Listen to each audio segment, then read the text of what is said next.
Assalamualaikum warahmatullahi wabarakatuh. Good morning, my student.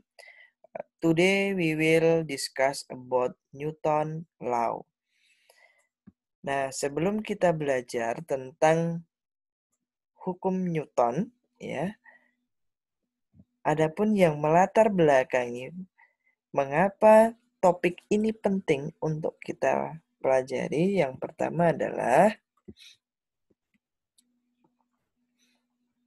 ketika Anda mengamati gambar ini ya, ketika Anda sedang mengendarai mobil atau berada dalam sebuah mobil dan mobil itu tiba-tiba berhenti, maka tubuh Anda akan terdorong ke depan. Mengapa hal ini dapat terjadi? Ya, hal ini terjadi karena Anda akan berusaha mempertahankan kedudukan Anda, di mana kedudukan Anda sebelumnya ada dalam kondisi bergerak. Anda akan tetap mempertahankan kedudukan Anda untuk tetap bergerak. Sehingga pada saat mobil direm mendadak, tubuh Anda akan terdorong ke depan. Peristiwa gerak merupakan salah satu fenomena yang sering terjadi di dalam kehidupan sehari-hari. Salah satu penyebab benda bergerak yaitu karena adanya pengaruh gaya. Hubungan antara gaya dan percepatan dapat dianalisis menggunakan hukum Newton. Our learning objective today yang pertama yaitu student can explain the application of Newton law of motion in daily life, and the second the student can analyze the application of Newton law of motion in physical problem. Our outline activity, we are use ICARE model, ya, consisting introduction, connection, application, reflection, and extension. In connection section, we are share knowledge about Newton law. Oke, pertama, coba kalian perhatikan gelas yang berada di atas meja.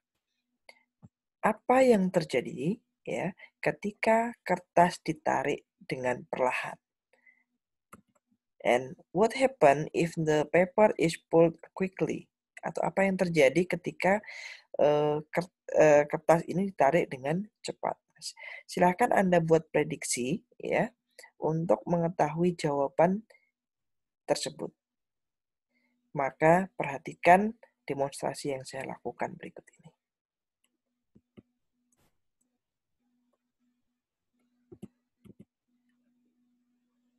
Oke, berikutnya, have you ever watched a boat race in Batanghari River? What caused the boat to move? Ya, pernahkah Anda menyaksikan lomba pacu perahu di Sungai Batanghari? Apa kira-kira yang menyebabkan perahu itu dapat bergerak? Iya, tepat sekali. Perahu dapat bergerak karena adanya gaya yang diberikan oleh para pendayung perahu pada air. Sehingga air akan memberikan gaya yang besarnya sama dengan gaya yang diberikan oleh pendayung perahu, tetapi berlawanan arah. Nah, what do you know about Newton Law? Ya, apa kira-kira yang Anda ketahui tentang hukum Newton? Ya, iya, betul sekali ya. Hukum Newton ya atau Isaac Newton itu memformulasikan hukum tentang gerak dalam 3 hukum. Yang pertama adalah hukum Newton pertama, hukum Newton yang kedua, dan hukum Newton yang ketiga. Apa itu hukum Newton yang pertama? Jika tidak ada gaya yang bekerja pada benda, maka benda yang diam akan tetap diam, atau benda yang bergerak akan tetap bergerak dengan kecepatan tetap. Ya. Hukum ini sering disebut juga dengan hukum inersia. Secara matematis, kita dapat menyatakan dalam bentuk persamaan sigma F sama dengan 0. Selanjutnya, hukum Newton yang kedua, percepatan sebuah benda, ya, atau percepatan yang dialami oleh sebuah benda itu sebanding dengan gaya yang bekerja pada benda dan berbanding terbalik dengan massa benda. Secara matematis, persamaannya dapat dinyatakan dengan sigma F sama dengan M kali A. Sedangkan hukum yang ketiga, hukum 3 Newton itu menyatakan jika dua buah benda berinteraksi, ya, benda yang pertama memberikan gaya kepada benda yang kedua, maka ya benda yang kedua akan memberikan gaya yang besarnya sama, tetapi berlawanan arah. Sehingga secara matematis dapat dinyatakan dengan F12 sama dengan min F21. Atau hukum 3 Newton ini disebut juga dengan hukum aksi reaksi. Nah, sekarang kita masuk ke sesi aplikasi. Ya. Pada sesi aplikasi ini, kita akan mengikuti 3 aktivitas. Yang pertama adalah kita akan menganalisis hukum Newton.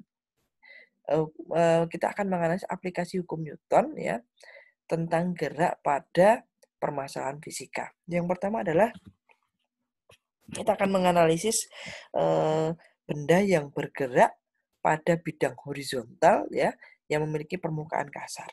Misalkan sebuah balok ditarik dengan gaya F dengan arah ke kanan sehingga menyebabkan benda ini bergerak ke kanan. Nah, maka langkah yang pertama yang perlu kita lakukan adalah menggambarkan komponen gaya-gaya yang bekerja pada benda atau menggambarkan diagram bebas gaya-gaya yang bekerja pada benda.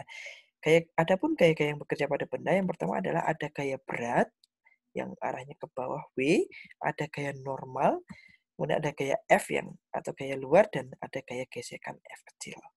Nah, maka kita dapat menguraikan atau menganalisis besarnya percepatan yang dialami oleh benda itu dengan menggunakan hukum Newton yang pertama dan hukum Newton yang kedua. Nah, gaya yang bekerja pada komponen sumbu Y ya, itu dapat kita analisis dengan menggunakan hukum Newton yang pertama. Hal ini disebabkan karena benda tidak bergerak pada arah komponen sumbu Y. Sehingga sigma Fy sama dengan 0. Kita perhatikan komponen gaya-gaya yang bekerja yaitu ada gaya berat arahnya ke bawah, ada gaya normal arahnya ke atas. Sehingga N dikurang W sama dengan 0, atau N sama dengan W sama dengan M kali G. Kemudian, kita analisis gaya yang bekerja pada arah komponen sumbu X. Nah, karena benda bergerak pada bidang horizontal, ke arah ke kanan searah dengan arah gaya, maka berlaku hukum 2 Newton, di mana sigma Fx sama dengan M kali A. Nah, kalau kita perhatikan, ada komponen gaya F ke kanan dan ada gaya gesekan ke kiri. Sehingga F dikurangi F gesekan sama dengan M kali A. Kemudian F dikurangi, di mana F gesekan sendiri adalah mu K dikali N, sehingga F dikurangi mu K kali N sama dengan M kali A. Sehingga dari persamaan ini kita dapat memperoleh persamaan percepatan yang dialami oleh benda, yaitu sama dengan A sama dengan F dikurang mu K dikali N per M. Yang kedua, kita akan menganalisis gerak dua buah benda yang dihubungkan dengan tali, kemudian bergerak pada bidang horizontal licin. Ya. Perhatikan. Nah, langkah yang pertama yang perlu kita lakukan adalah menggambarkan diagram bebas gaya yang bekerja pada benda tersebut. Adapun gaya-gaya yang bekerja diantaranya adalah gaya berat pada masing-masing benda WA dan WB, kemudian gaya normal pada masing-masing benda NA, NB, kemudian ada tegangan tali dan gaya F. Nah, kita akan melakukan analisis pada arah komponen sumbu Y. Nah, karena ada dua objek, maka kita akan analisis per objek. Objek yang A atau benda A, dengan menggunakan hukum Newton, kita dapat menyatakan bahwa sigma Fy sama dengan 0, yaitu NA dikurangi WA sama dengan 0 atau NA sama dengan WA. Demikian juga dengan objek yang B. Sehingga untuk persamaan ataupun gaya-gaya yang bekerja pada komponen sumbu X ya, untuk benda A dan benda B ya, untuk benda A sigma Fx sama dengan T ya, atau sama dengan MA dikali A, sedangkan untuk sigma X untuk benda B sama dengan F dikurangi T sama dengan MB dikali A. Nah, sehingga ketika kita jumlahkan persamaan 1 dan persamaan 2, maka menjadi F dikurangi T ditambah dengan T sama dengan M dikali A ditambah MB dikali dengan A. Sehingga F sama dengan MA ditambah MB dikali dengan percepatan. Sehingga persamaan percepatan yang dialami oleh benda dapat dinyatakan dengan A sama dengan F per MA ditambah MB. Berikutnya, kita akan menganalisis benda yang bergerak pada bidang miring.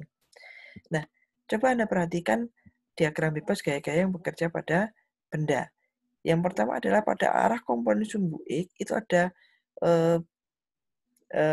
gaya berat ya terhadap sudut theta, yaitu W sin theta. Kemudian ada gaya gesekan, kemudian ada gaya berat W, ada juga gaya normal, kemudian yang berlawanan dengan gaya normal adalah gaya berat cos theta ya, W cos theta. Nah, ketika benda dilepaskan, maka benda akan bergerak ke bawah. Maka kita dapat menganalisis dengan menggunakan hukum 1 dan 2 Newton untuk arah komponen sumbu Y, gaya yang bekerja dapat dinyatakan dengan sigma Fy sama dengan 0, yaitu N dikurangi W cos theta sama dengan 0, atau N dikurangi dengan Mg cos theta. Ya. Untuk permukaan kasar, gaya yang bekerja pada sumbu X itu dapat dinyatakan dengan sigma Fx sama dengan M kali A, di mana gaya yang bekerja adalah W sin theta atau Mg sin theta dikurangi F gesekan sama dengan M kali A. Maka dapat dinyatakan dengan Mg sin theta dikurangi mu K dikali N sama dengan M kali A. Mg sin theta dikurangi mu K, Mg cos theta sama dengan M kali A, atau A sama dengan dapat dikatakan dengan G sama dikali dengan sin theta dikurangi mu K cos theta. Sedangkan untuk yang permukaan licin, A dapat dinyatakan dengan G sin theta. Berikutnya, dua benda yang dihubungkan dengan katrol ya, benda dihubungkan dengan katrol. Ada benda A dan benda B. Nah, ketika benda ini dilepaskan, maka benda akan bergerak ke kanan. Langkah yang pertama yang perlu kita lakukan adalah membuat diagram bebas gaya yang bekerja, yaitu gaya yang bekerja ada gaya berat untuk benda A, gaya normal untuk benda A, tegangan tali A, tegangan tali B, gaya berat untuk B, percepatan A, dan percepatan benda B. Maka berdasarkan gaya yang bekerja pada benda A dapat dinyatakan dengan sigma F A sama dengan MA kali A. Karena gaya yang bekerja itu disebabkan oleh tegangan tali A, maka menjadi TA sama dengan MA dikali dengan A. Sedangkan pada benda B, sigma FB sama dengan MB dikali A. Nah, pada benda B, gaya yang bekerja ini itu ada WB ya dikurangi dengan tegangan tali B ya, sehingga WB dikurangi TB sama dengan MB dikali A. Nah, ketika persamaan 2 itu dijumlahkan dengan persamaan 1, nah sehingga antara TA dan TB ini akan saling menghilangkan. Sehingga sigma F sama dengan M kali A, WB dikurangi dikurangi TB ditambah TA sama dengan MA tambah MB dikali A. Maka WB sama dengan MA tambah MB dikali A. Maka percepatan yang dialami benda yaitu sama dengan MB dibagi dengan MA tambah MB dikali dengan G. Nah, berikutnya untuk dua benda yang dihubungkan dengan katrol. Nah, perhatikan gambar ini. Nah, ketika benda B memiliki massa lebih besar daripada benda A, maka benda akan bergerak ke arah kanan. Ya. Nah, adapun komponen gaya yang bekerja pada benda ini ada WA, ada WB, kemudian ada tegangan tali A, tegangan tali B, percepatan A, dan percepatan B. Dan besarnya sama. Maka kita dapat menguraikan dengan cara yang hampir sama dengan persamaan sebelumnya tadi. Nah, perbedaannya adalah Untuk benda A, sigma FA-nya itu ada MA dikali A, di mana ada dua gaya yang bekerja, itu ada WA dan TA. Maka TA yang arah searah dengan jarum jam beri tanda positif dan yang berlawanan diberi tanda negatif. TA dikurangi dengan WA sama dengan MA kali dengan A. Kemudian untuk yang B, ini yang searah dengan jarum jam adalah WB dikurangi dengan TB sama dengan MB dikali A. Kemudian ketika persamaan 2 ditambahkan dengan persamaan pertama, maka T-nya akan dapat kita eliminasi sehingga WB dikurangi WA sama dengan MA dikali A ditambah MB dikali A. Sehingga dapat disederhanakan menjadi A sama dengan MB dikurangi MA dibagi MA tambah MB dikali G. Nah, berikutnya kita akan mencoba mengamati gerak benda pada berat benda pada elevator. Nah, di sini ada 3 kondisi. Yang pertama adalah kondisi statis atau elevator dalam keadaan diam, kemudian elevator dalam keadaan bergerak ke atas, dan elevator bergerak ke bawah. Nah, apakah sama besarnya gaya normal atau berat yang dialami oleh benda ketika berada di dalam elevator? Nah, coba perhatikan ketika seseorang berada di dalam elevator yang bergerak ke atas, ya. Nah, maka besarnya gaya normal yang dialami oleh orang tersebut ketika benda bergerak ke atas atau elevator bergerak ke atas dengan percepatan A, yaitu dapat ditentukan dengan menggunakan hukum Newton, di mana sigma Fy sama dengan M dikali A, ya, di mana ada percepatan elevator, maka N dikurangi mg adalah gaya berat, sama dengan M dikali A, maka N sama dengan mg ditambah M kali A. Maka ketika elevator itu bergerak ke atas, gaya normal yang dialami oleh benda akan menjadi lebih besar dibandingkan gaya normal pada saat kondisi diam. Nah, berikutnya bagaimana ketika elevator itu bergerak ke bawah dengan percepatan A, ya. Maka kita dapat menentukannya juga dengan menggunakan hukum Newton, di mana sigma F-nya sama dengan M dikali A.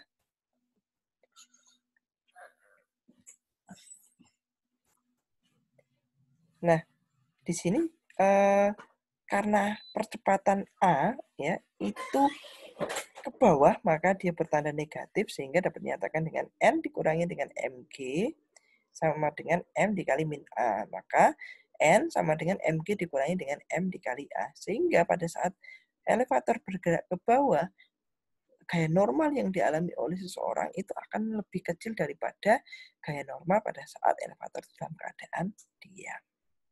Nah, bagaimana untuk penjelasan beberapa kasus, ya, benda yang bergerak, mulai dari benda bergerak pada bidang datar, bidang miring, dihubungkan dengan katrol, dan gerak pada elevator. Apakah dapat dipahami? Oke, kalau sudah bisa dipahami, kita lanjut ke aktivitas yang kedua, yaitu kita akan menyelesaikan permasalahan gerak. Nah, di sini saya sudah menyiapkan 2 permasalahan. Yang pertama adalah perhatikan 3 objek yang terhubung yang ditunjukkan pada gambar. Jika bidang licin dan sistem dalam keadaan setimbang, tentukanlah massa M besar, dan tegangan tali T1 dan T2. Ya. Kemudian, jika nilai M-nya dirubah menjadi 2 kali, ya, artinya kondisinya akan menjadi tidak seimbang atau benda ini akan bergerak ke arah kanan.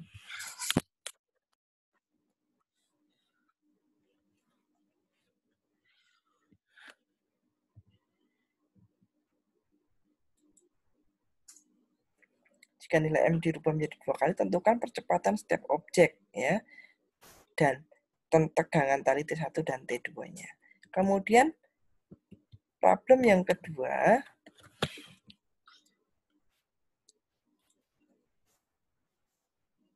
kedua adalah berapa gaya horizontal yang harus diterapkan pada gerobak yang ditunjukkan pada gambar sehingga barat tetap stasioner relatif terhadap gerobak. Asumsikan semua permukaan roda katrol tanpa gesekan.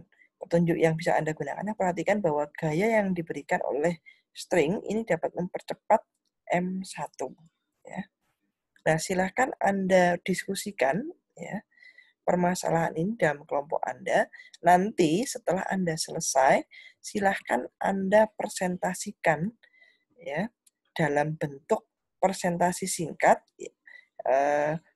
yang dapat Anda presentasikan melalui video yang nanti silahkan Anda kirimkan link videonya ke dalam grup Facebook ataupun grup WA yang kita gunakan. Kemudian kelompok yang lain silakan memberikan respon, bertanya, ataupun memberikan penjelasan tambahan dari apa yang sudah disampaikan oleh temannya. Oke. Oke, terakhir kita masuk di sesi refleksi. Ya. Baik, saudara-saudara, ya. Pada sesi ini, ya, silakan Anda tuliskan jawaban ya dari pertanyaan berikut ini. Yang pertama adalah how is your learning experience today? Atau bagaimana pengalaman belajar Anda hari ini? Kemudian, yang kedua, what do you understand about Newton law? Ya. Apa yang Anda pahami tentang hukum Newton? Kemudian yang terakhir adalah apa yang belum Anda pahami? What do you have not understood? Silakan Anda buat jawabannya di dalam kertas selembar. Oke. Terakhir, kita masuk di sesi extension ya. Ini merupakan saran tindak lanjut ya. Silahkan identifikasi kearifan lokal yang ada di Jambi, kemudian analisislah konsep fisika yang terdapat di dalamnya. Oke, saya kira itu untuk pertemuan kita hari ini. Jika ada pertanyaan, nanti silahkan Anda sampaikan melalui grup WA untuk mata kuliah ini. Sekian dari saya. Assalamualaikum warahmatullahi wabarakatuh.